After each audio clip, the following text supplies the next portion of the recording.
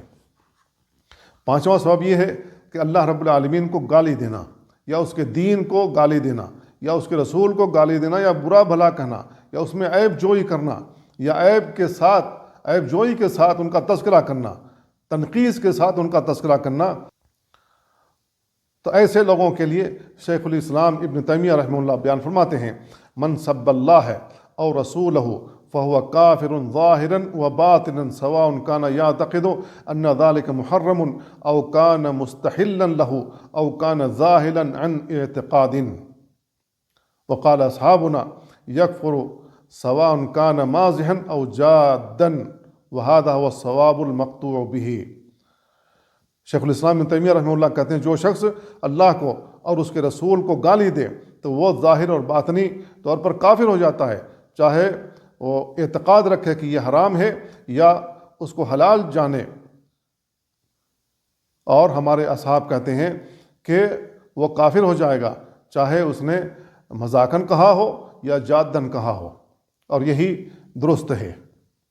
تو میرے بھائیوں، اللہ رب العالمین کو گالی دینا، اس کے رسول کو گالی دینا، یہ ایسا عمل ہے جس کی وجہ سے آدمی کافر ہو جاتا ہے، مرتد ہو جاتا ہے۔ چھٹا سبب یہ ہے کہ اللہ رب العالمین نے جو کتاب نازل کی ہے، جو دین نازل کیا ہے، اس کے علاوہ کسی اور چیز کے ذریعے سے فیصلہ کر دینا، کسی اور کو حق سمجھ کر کے اس کے مطابق فیصلہ کر دینا، اور یہ سمجھنا کہ جو انسانوں نے قانون بنا رکھے ہیں وہ مخلوقات کے لیے احسن ہیں، یا مخلوقات کے لیے اقرب ہیں، یا زیادہ حق کے قریب ہیں، یا مخلوقات کے لیے زیادہ بہتر ہیں، یا اللہ رب العالمین نے جو حکم بیان کیا اس کے مساوی ہیں، تو ایسا انسان کافر ہو جاتا ہے۔ اللہ رب العالمین نے بیان فرمایا وَمَن لَمْ يَحْكُمْ بِمَا أَنزَلَ اللَّهُ فَأُولَٰئِكَ هُمُ الْكَافِرُونَ، جو شخص اللہ رب العالمین کے حکم کے مطابق فیصلہ نہ کرے، جو احکامات اللہ اور اس کے رسول نے بیان فرمائے ہیں وہ ان کے مطابق فیصلہ نہ کرے، تو ایسے لوگ کافر ہیں۔ دوسری آیت میں اللہ رب العالمین نے ایسے لوگوں کو ظالم بھی کہا ہے۔ تو میرے بھائیو، ہر حال میں ہمیں اللہ رب العالمین کے حکم کے مطابق فیصلہ لینا چاہیے بحیثیت مسلمان ہونے کے، کیونکہ ہم نے اللہ رب العالمین اور اس کے رسول کی تابع داری کی شہادت دی ہے، گواہی دی ہے، شپت لی ہے کہ جب تک زندہ رہیں گے اسلام پر قائم رہیں گے اور اسی پر ہمارا انتقال ہوگا۔ تو اللہ رب العالمین نے بیان فرمایا کہ جو شخص اللہ کی نازل کردہ احکامات کے مطابق فیصلہ نہ کرے ایسے لوگ کافر ہو جاتے ہیں۔ ساتواں سبب یہ ہے کہ آدمی دل میں نفاق رکھے۔ نفاق کیا ہے؟ نفاق یہ ہے کہ اسلام کا تو اظہار کرے لیکن در پردہ دل میں کفر کو چھپائے رکھے، دل میں اسلام کے لیے نفرت چھپائے رکھے، مسلمانوں کے لیے نفرت چھپائے رکھے، اس کے رسول کے لیے نفرت چھپائے رکھے، بغض چھپائے رکھے، تو ایسا انسان کافر ہو جاتا ہے۔ اللہ رب العالمین نے ایسے لوگوں کے بارے میں بیان فرمایا ان المنافقین فی الدرک الاسفل من النار، منافقین جہنم کے سب سے نچلے طبقے میں رہیں گے۔ ولن تجد لهم نصیرا، تم ان کے لیے کسی کو مددگار نہ پاؤ گے،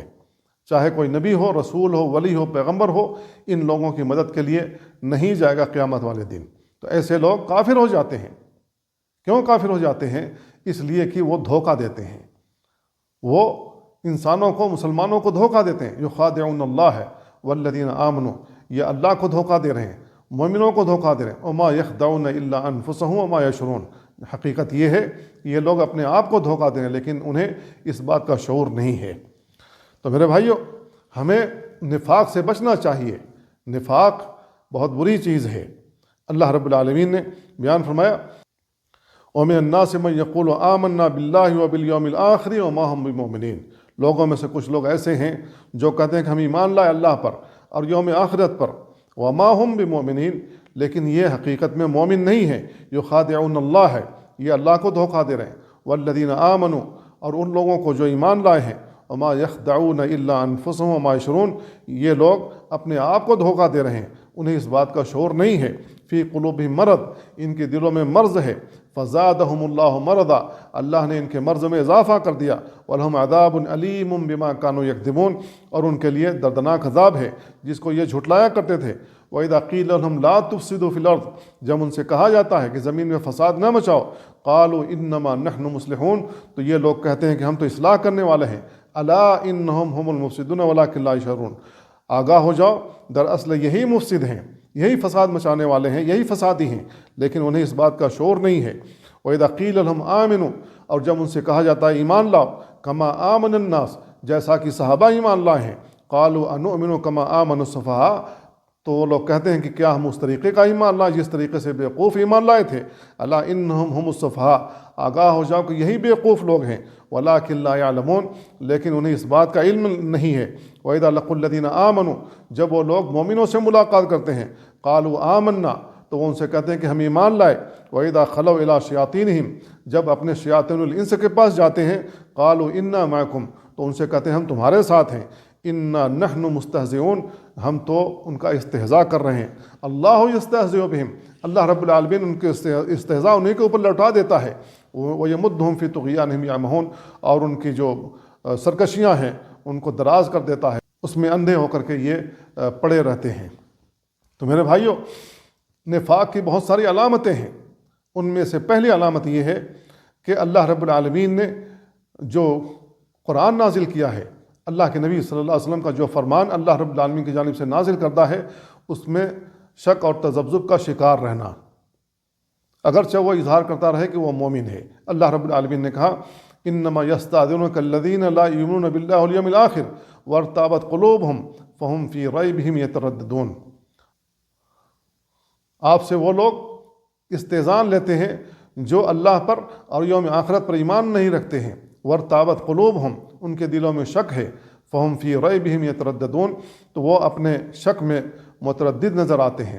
اپنے شک میں تردد کا شکار ہیں۔ اور دوسری علامت یہ ہے کہ اللہ اور اس کے رسول نے جو فیصلہ کر دیا ہے اس کو کراہیت کی نگاہ سے دیکھیں، اس کو مکروہ جانیں، اس کو ناپسند کریں۔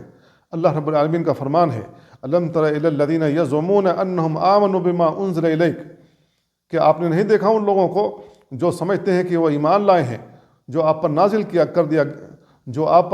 دیا گیا ہے، وما انزل من قبلک، اور جو آپ سے پہلے نازل کیا گیا ہے، یریدون ان یتحاکموا الی الطاغوت، وہ لوگ چاہتے ہیں کہ طاغوت کے پاس اپنے فیصلے لے جائیں، وقد امروا ان یکفروا بہ، جبکہ انہیں حکم دیا گیا ہے کہ ان کا انکار کریں، ویرید الشیطان ان یضلهم ضلالا بعیدا،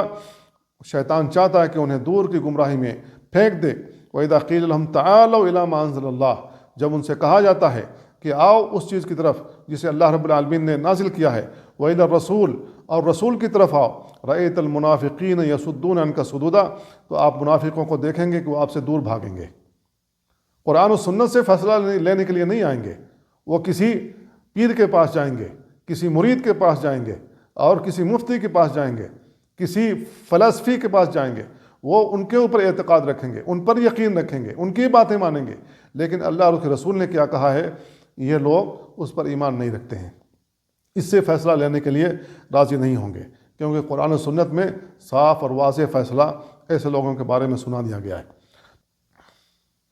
تیسری علامت یہ ہے کہ اسلام کو بلند ہوتا ہوا یہ نہ دیکھ سکے، یہ چاہتا ہے کہ اسلام کا جو علم ہے وہ بلند نہ ہو، اور مسلمانوں کی جو فتوحات ہیں وہ رک جائیں، اور مسلمانوں کو یہ پسماندہ دیکھنا چاہتا ہے، گرا ہوا دیکھنا چاہتا ہے، تنگ دست دیکھنا چاہتا ہے، محروم دیکھنا چاہتا ہے، اور آپس میں دست و گریما دیکھنا چاہتا ہے۔ تو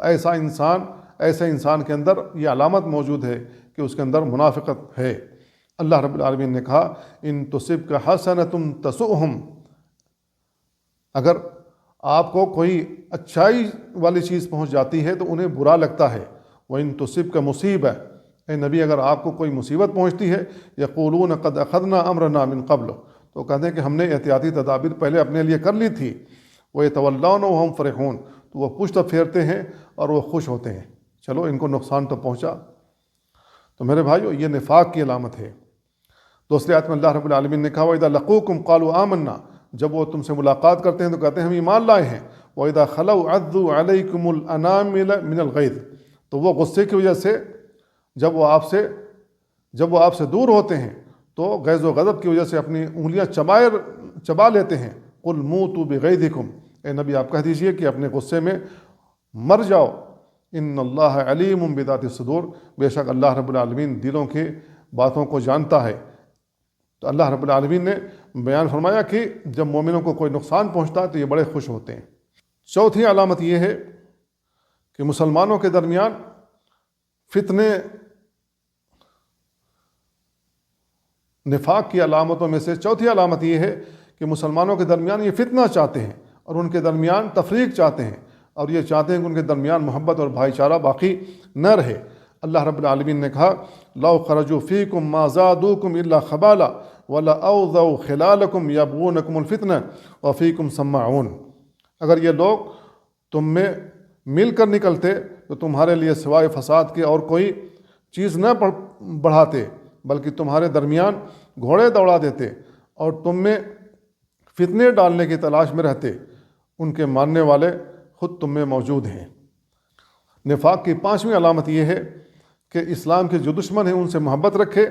اور جو ائمۃ الکفر ہیں، کفر کے جو علم بردار ہیں ان سے محبت رکھے، ان کی مدح سرائی کرے اور ان کی آراء کو پھیلائے، نشر و اشاعت کرے جو اسلام کے مخالف ہوں۔ اللہ رب العالمین نے ایسے لوگوں کے بارے میں فرمایا الم تر الی الذین تولوا قوما غضب اللہ علیہم، کہ آپ نے نہیں دیکھا ان لوگوں کی جانب جنہوں نے پشت پھیر لی، اللہ رب العالمین ان پر غضبناک ہوا، ما ہم منکم ولا منہم ویحلفون علی الکذب وہم یعلمون، ما ہم منکم، وہ تم میں سے نہیں ہیں، ولا منہم، اور نہ ہی وہ ان میں سے ہیں، ویحلفون علی الکذب، جھوٹی قسمیں کھاتے ہیں جبکہ وہ جانتے ہیں۔ چھٹی علامت یہ ہے نفاق کی کہ مومنوں پر عیب جوئی کرتے ہیں، انہیں کنکھیوں کے ساتھ دیکھتے ہیں، حقارت کی نگاہ سے دیکھتے ہیں، اور ان کی عبادات میں عیب جوئی کرتے ہیں، جو عبادتیں قرآن و سنت کے مطابق ہوں اس میں عیب نکالنے کی کوشش کرتے ہیں اور انہیں کمتر جانتے ہیں۔ اللہ رب العالمین نے بیان فرمایا الذین یلمزون المتطوعین من المؤمنین فی الصدقات والذین لا یجدون الا جہدہم فیسخرون منہم سخر اللہ منہم ولہم عذاب علیم۔ جو لوگ ان مسلمانوں پر طعنہ زنی کرتے ہیں جو دل کھول کر خیرات کرتے ہیں، اور ان لوگوں پر جنہیں سوائے اپنی محنت مزدوری کے اور کچھ میسر ہی نہیں، یہ ان کا مذاق اڑاتے ہیں، اللہ ہی ان سے تمسخر کرتا ہے اور ان کے لیے دردناک عذاب ہے۔ نفاق کی ساتویں علامت یہ ہے کہ مومنوں سے دعائیں نہیں کرواتے، ان کو حقیر جانتے ہوئے، اور شک میں مبتلا رہتے ہیں یہ لوگ۔ اللہ رب العالمین بیان فرمایا وَإِذَا قِيلَ لَهُمْ تَعَالَوْا، جب ان سے کہا جاتا ہے کہ آؤ، يَسْتَغْفِرْ لَكُمْ رَسُولُ اللَّهِ، تمہارے لیے اللہ کے رسول استغفار کریں گے، لَوَّوْا رُؤُوسَهُمْ، تو اپنے سروں کو موڑ لیتے ہیں، وَرَأَيْتَهُمْ يَصُدُّونَ، آپ انہیں دیکھیں گے کہ وہ روکتے ہیں، وَهُمْ مُسْتَكْبِرُونَ، اور ان کے دلوں میں تکبر موجود ہوتا ہے۔ تو تکبر کی وجہ سے وہ مومنوں کے پاس بھی نہیں آتے، رسول اللہ کے پاس بھی نہیں آتے دعا کرانے کے لیے، جب رسول اللہ صلی اللہ علیہ وسلم کے درمیان موجود تھے۔ وہ ان کی حالت تھی، آج بھی یہی حالت ہے کہ نیک لوگوں کے بجائے ایسے لوگوں کے پاس جاتے ہیں دعا کرانے کے لیے جو مشرک ہوتا ہے، جو قبر کے اندر سویا ہوا ہوتا ہے، ان کے پاس جاتے ہیں دعا کرانے کے لیے۔ وہ کیا سنے گا جو قبروں میں لیٹا ہوا ہے۔ نفاق کی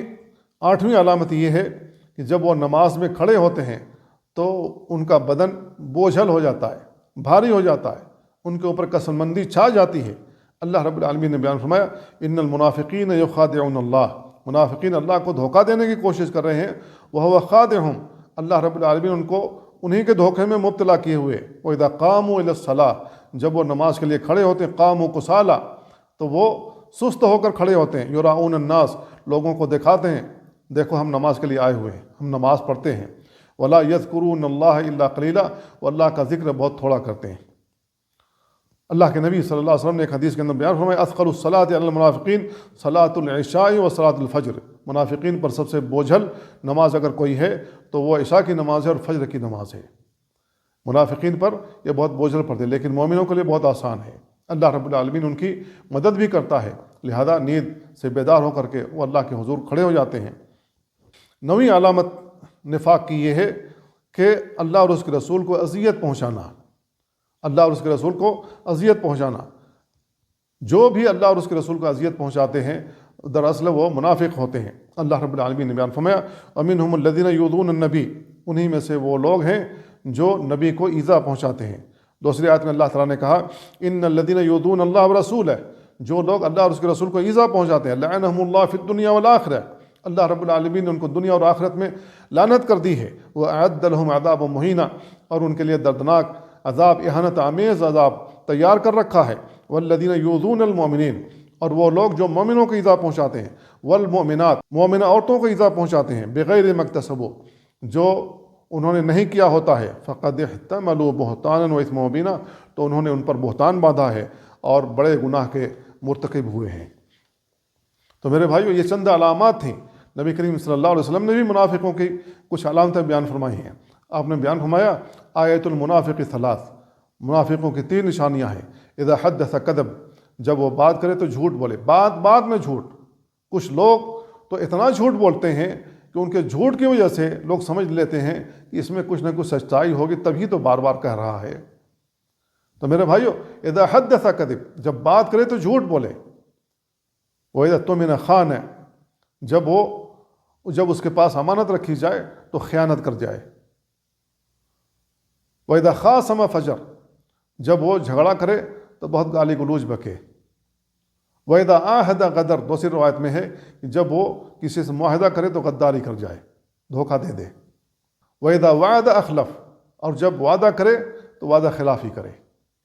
تو میرے بھائیو یہ چند علامات ہیں جو رسول اللہ صلی اللہ علیہ وسلم نے اپنی احادیث میں بیان فرمائی ہیں۔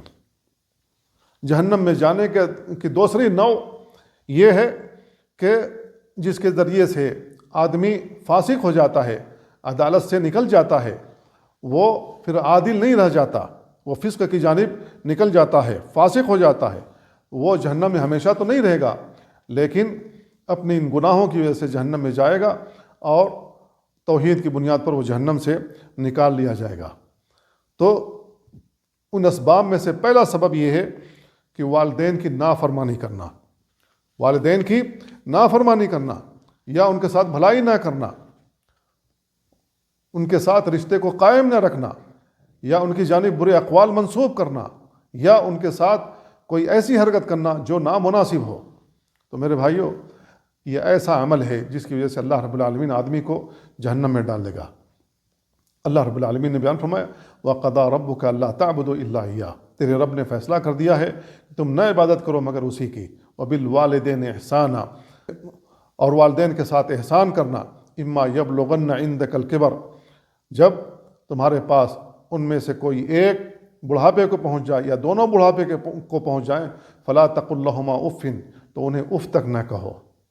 کیوں اف تک نہ کہو؟ اس لیے کہ بڑھاپے میں ایک تو وہ کمزور ہو گئے، ان کی ہڈیاں کمزور، اب ان کی طاقت نہیں رہی، پھر ذہن کام نہیں کرتا ہے، تو اب ایسی صورت میں ان کے اوپر چڑچڑاپن آ جاتا ہے۔ تو چڑچڑے پن کی وجہ سے اگر تمہیں غصہ اٹھتا ہے اور اف تک کہہ دیتے ہو اور برے الفاظ نکالتے ہیں ان کے تئیں، تو میرے بھائیو یہ مناسب نہیں ہے۔ کیوں؟ اس لیے کہ اپنے آپ کو سوچو، جب تم چھوٹے تھے، تم بول نہیں سکتے تھے، تم کمزور تھے، کھڑے نہیں ہو سکتے تھے، چل نہیں سکتے تھے، پھر نہیں سکتے تھے، کھا نہیں سکتے تھے، پیشاب پیخانے نہیں کر سکتے تھے، تو کون کر رہا تھا تمہارا کام؟ یہی تمہارے والدین تھے۔ رات میں اٹھ کر کے تم چیختے تھے، چلاتے تھے، تمہارے پیٹ میں مروڑ ہوتی تھی، کان میں درد ہوتا تھا، دماغ میں، سر میں درد ہوتا تھا، روکتے تھے، چلاتے تھے، بے قابو ہو جاتے تھے۔ اپنی راتوں کی نیند کو کون برباد کرتا تھا؟ کون سہتا تھا؟ ایک ایک الفاظ کو سکھانے کے لیے تم 10 بار 20 بار سوال کرتے تھے، پوچھتے تھے، اور ہر بار وہ ہنس کر کے اس کا جواب دیتے تھے، کبھی کبھی وہ جھڑکتے نہیں۔ تو ایسی صورت میں اب وہ بڑھاپے کو پہنچ گئے ہیں، تو ان کے ساتھ بھی نرمی کا سلوک کرنا چاہیے۔ تو اللہ رب العالمین نے کہا اف تک نہ کہو، ولا تنہرہما، انہیں جھڑکو نہیں، وقل لہما قولا کریما، اور ان سے بھلی بات کیا کرو، وخفض لہما جناح الذل من الرحمہ، اور رحمت کی وجہ سے اپنے بازو کو ان کے لیے نرم کر دو، وقل رب ارحمہما کما ربیانی صغیرا، اور ان کے لیے دعا کرتے رہو کہ اللہ اے ہمارے رب ان پر رحم فرما جیسا کہ میرے چھوٹے میں انہوں نے تربیت کی تھی۔ تو میرے بھائیوں، اللہ رب العالمین نے اپنے حق کے ساتھ والدین کے حق کو بیان کیا ہے۔ اس سے معلوم ہوتا ہے کہ والدین کے جو حقوق ہیں وہ بہت زیادہ ہیں، ہمیں ان کی پاسداری کرنی چاہیے اور ان کا خیال رکھنا چاہیے۔ نبی کریم صلی اللہ علیہ وسلم بیان فرماتے ہیں ثلاثۃ قد حرم اللہ علیہم الجنہ، 3 لوگ ایسے ہیں جن پر اللہ رب العالمین نے جنت حرام کر رکھی ہے۔ مدمن الخمر، جو شرابی ہو، چرسی ہو، بھنگی ہو،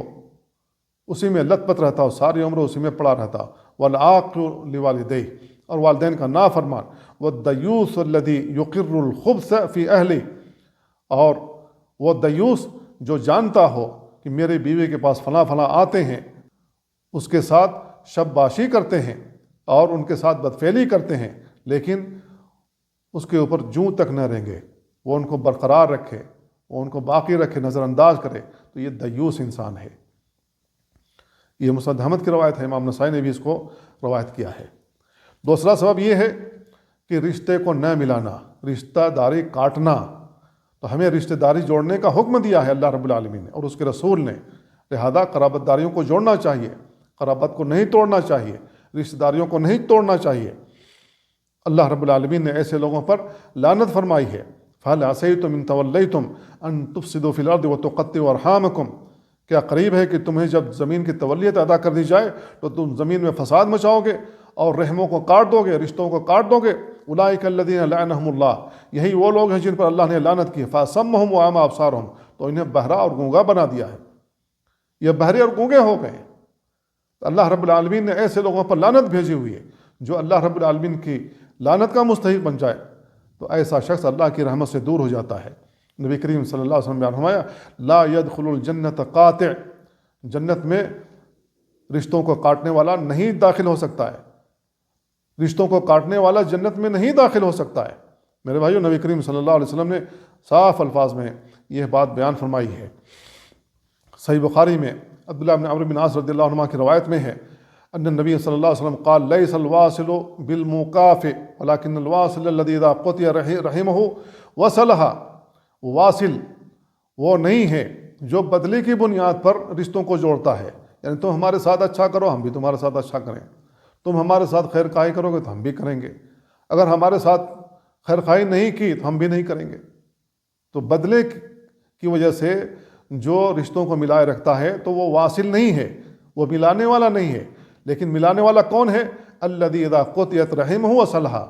جب رشتوں کو کاٹ لیا جائے تو یہ ملانے کے لیے جائے، سلام کرنے میں پہل کرے، رشتوں کو ملائے، اپنے دل سے بغض کو نکال دے، اپنے دل سے نفرت کو نکال دے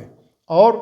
مسکرا کر کے بات کرے، اپنے دل کو صاف کرے۔ میرے بھائیو، اگر دل صاف نہ ہو تو ایسی صورت میں انسان پریشان حال رہتا ہے اور وہ اپنے بی پی کو بڑھاتا ہے،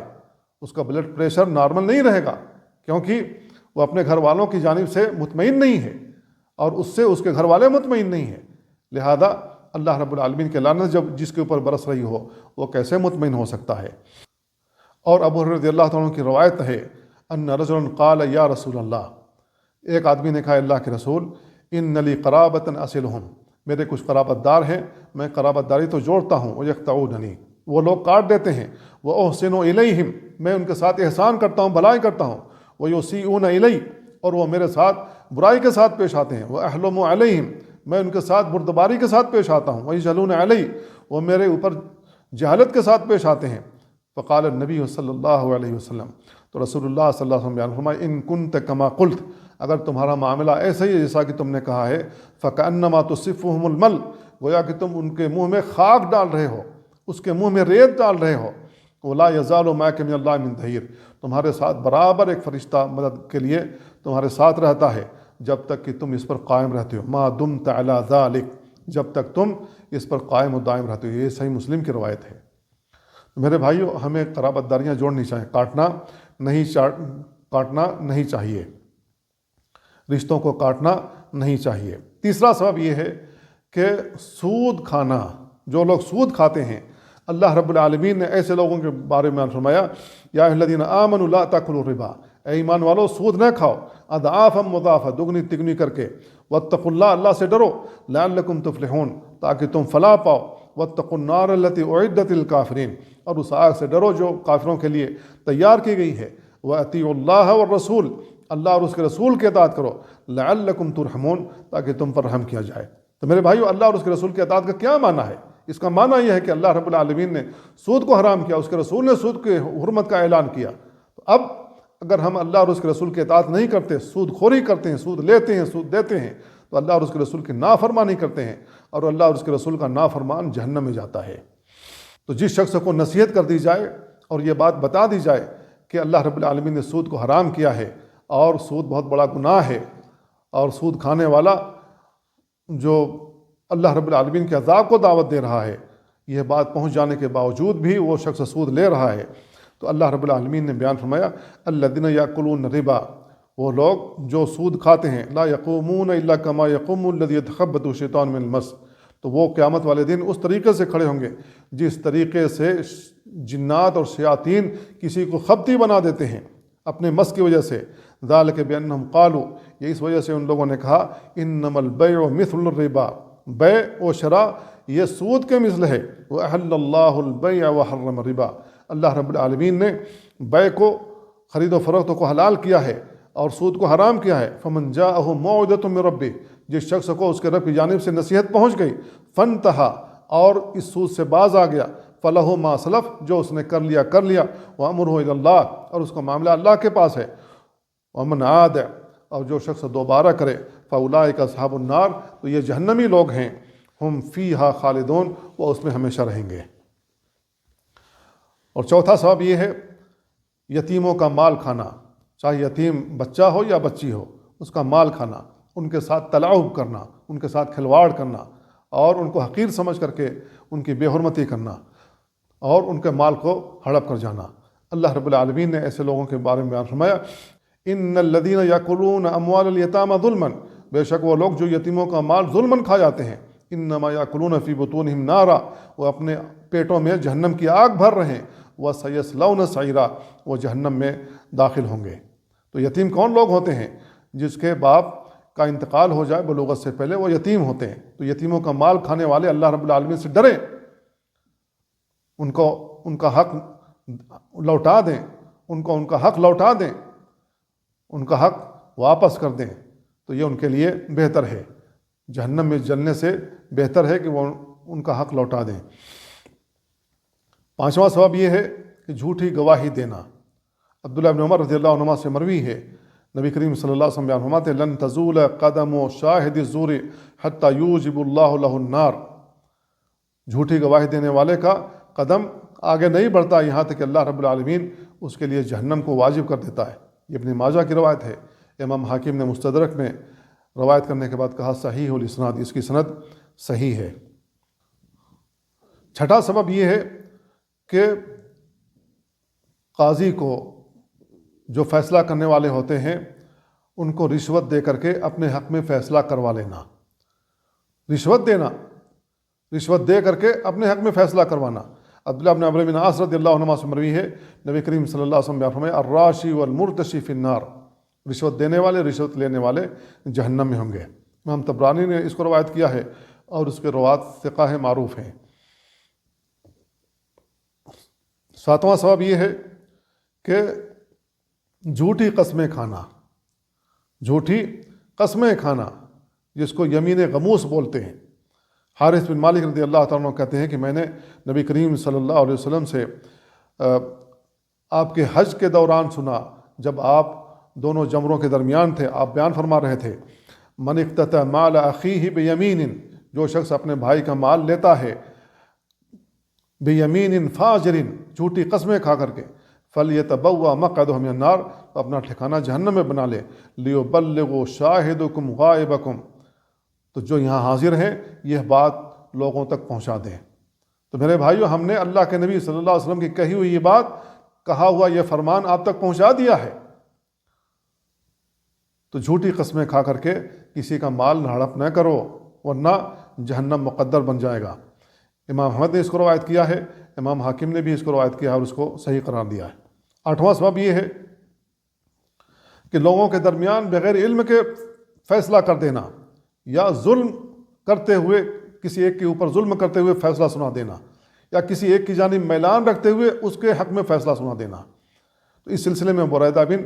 الحصیب رضی اللہ عنہ کی روایت آتی ہے ان النبی صلی اللہ علیہ وسلم قال، نبی کریم صلی اللہ علیہ وسلم نے فرمایا القضاۃ ثلاثۃ، تین قسم کے قاضی ہوتے ہیں، واحد فی الجنہ واثنان فی النار، ایک تو جنت میں جائے گا، دو لوگ جہنم میں جائیں گے، اور جو جنت میں جائے گا وہ ہے جس نے حق کو پہچان لیا اور اسی کے مطابق فیصلہ سنا دیا۔ دوسرا وہ لوگ ہے جس نے حق کو پہچان لیا لیکن فیصلہ کرنے میں اس نے ظلم سے کام لیا، تو یہ جہنم میں جائے گا۔ اور ورجل قضى للناس على جہل، اور تیسرا وہ شخص ہے جس نے جہالت کی بنیاد پر لوگوں کے درمیان فیصلہ کیا، فہو فی النار، تو وہ جہنم میں جائے گا۔ اس کو ابو داؤد نے روایت کیا، امام ترمذی نے روایت کیا ہے، اور امام ابن ماجہ نے روایت کیا ہے، امام حاکم نے اس کو صحیح قرار دیا ہے۔ نواں سبب یہ ہے کہ اپنے ماتحتوں کے ساتھ غش کیا جائے، انہیں دھوکہ دیا جائے، انہیں نصیحت نہ کیا جائے بلکہ ان کے مالوں میں تصرف کیا جائے اور ان کی مصلحت کا خیال نہ رکھا جائے، تو ایسے لوگ بھی جہنم میں جائیں گے۔ ماقل بن یسار رضی اللہ تعالیٰ عنہ کہتے ہیں میں نے نبی کریم صلی اللہ علیہ وسلم کو فرماتے ہوئے سنا ما من عبد یسترعیہ اللہ علی رعیۃ فیموت یوم یموت وہو غاش لرعیتہ الا حرم اللہ علیہ الجنہ، جو بھی بندہ ہو اللہ رب العالمین نے اس کی رعیت میں کچھ لوگوں کو دے دیا ہو اور وہ اس حالت میں انتقال کر جاتا ہے کہ وہ اپنی رعیت کے ساتھ غش کرنے والا تھا، وہ اپنی رعیت کے ساتھ غش کرنے والا تھا، تو اللہ رب العالمین نے اس پر جنت حرام کر رکھی۔ یہ متفق علیہ روایت ہے۔ تو میرے بھائیوں، بہت سے ایسے پرائم منسٹر ہیں، بہت سارے ایسے صدر ہیں، بہت سارے ایسے بادشاہ ہیں جو اپنی رعیت کے ساتھ ظلم سے کام لیتے ہیں، ان لوگوں کو اس سے ڈرنا چاہیے۔ اسی طریقے سے جو والدین ہیں ان کے ماتحت میں بچے ہوتے ہیں، اور اسی طریقے سے بہت سارے یتیموں کی پرورش کرنے والے لوگ ہوتے ہیں، انہیں بھی اللہ رب العالمین سے ڈرنا چاہیے، کیونکہ وہ ان کے ماتحت میں زندگی گزار رہے ہیں۔ اسی طریقے سے دسواں سبب یہ ہے کہ کسی ذی روح کی تصویر بنا دینا، اس کی مورتیاں بنا دینا، چاہے کسی انسان کی ہو یا حیوان کی ہو، تو یہ بھی جہنم میں جائے گا۔ عبداللہ بن عباس رضی اللہ عنہما بیان کرتے ہیں کہ میں نے نبی کریم صلی اللہ علیہ وسلم سے فرماتے ہوئے سنا کل مصور فی النار، ہر تصویر بنانے والا جہنم میں جائے گا، یجعل لہ بکل صورت صورہا نفسا، جو اس نے دنیا میں تصویر بنائی تھی اسی کی طرح ایک نفس بنا دیا جائے گا، فَتُعَذِّبُهُ فِي جہنم، تو جہنم میں اس کے ذریعے سے اسے عذاب دیا جائے گا۔ یہ صحیح مسلم کی روایت ہے۔ اور صحیح بخاری کی روایت میں اللہ کے نبی صلی اللہ علیہ وسلم فرماتے ہیں، من صور صورتاً، جس نے کوئی صورت بنائی، فإن اللہ معذبہ، اللہ رب العالمین اسے عذاب دے گا، حتیٰ ينفخ فیہا الروح، اور اسے کہا جائے گا کہ اس میں روح پھونکو، لیکن وہ پھونک نہیں سکتا ہے، ولیس بنافخ فیہا ابدا، وہ اس میں روح پھونک ہی نہیں سکتا ہے، کیونکہ روح تو اللہ رب العالمین نے بنایا۔ اللہ رب العالمین انسانوں کے اندر روح پھونکتا ہے، تب جا کر کے انسان چلتا پھرتا ہو جاتا ہے، چلنے پھرنے والا انسان بن جاتا ہے۔ لیکن یہ لوگ تو کچھ نہیں کر سکتے ہیں۔ البتہ گھاس پھوس کی، درخت وغیرہ کی، بیابان جنگلوں کی کوئی تصویر بنائے تو اس میں کوئی حرج نہیں ہے، لیکن انسانوں کی اور جانوروں کی تصویر بنائے تو ایسی صورت میں سخت ترین وعید نبی کریم صلی اللہ علیہ وسلم نے بیان فرمائی ہے۔ 11واں سبب یہ ہے کہ سونے اور چاندی کے برتن میں کھانا اور پینا۔ سونے اور چاندی کے برتن میں کھانا اور پینا، جو شخص سونے اور چاندی کے برتن میں کھاتا پیتا ہے تو اس کے لیے جہنم کا وعدہ کیا گیا ہے۔ ام سلمہ رضی اللہ تعالیٰ عنہ بیان کرتی ہیں کہ نبی کریم صلی اللہ علیہ وسلم بیان فرمایا، الذی یشرب فی آنیۃ الفضۃ، جو شخص چاندی کے برتن میں پیتا ہے، انما یجرجر فی بطنہ نار جہنم، وہ اپنے پیٹ میں جہنم کی آگ بھر رہا ہے۔ اور صحیح مسلم کی روایت میں ہے، ان الذی یاکل او یشرب، بے شک وہ جو کھاتا اور پیتا ہے، فی آنیۃ الذہب والفضہ، سونے اور چاندی کے برتن میں، انما یجرجر فی بطنہ نار جہنم، وہ اپنے پیٹ میں جہنم کی آگ بھر رہا ہے۔ تو میرے بھائیو، ہمیں ان اسباب سے بچنا چاہیے جس کی بنیاد پر آدمی جہنم میں جا سکتا ہے، یا جہنم کا جن سے وعدہ کیا گیا ہے، تو ان اعمال سے ہمیں بچنا چاہیے۔ اللہ تعالیٰ سے دعا اللہ ہمیں ان باتوں کو سمجھنے اور ان پر عمل کرنے کی توفیق عطا فرمائے۔ وصلی اللہ وسلم علی نبینا محمد وعلی آلہ وصحبہ اجمعین۔ والسلام علیکم ورحمۃ اللہ وبرکاتہ۔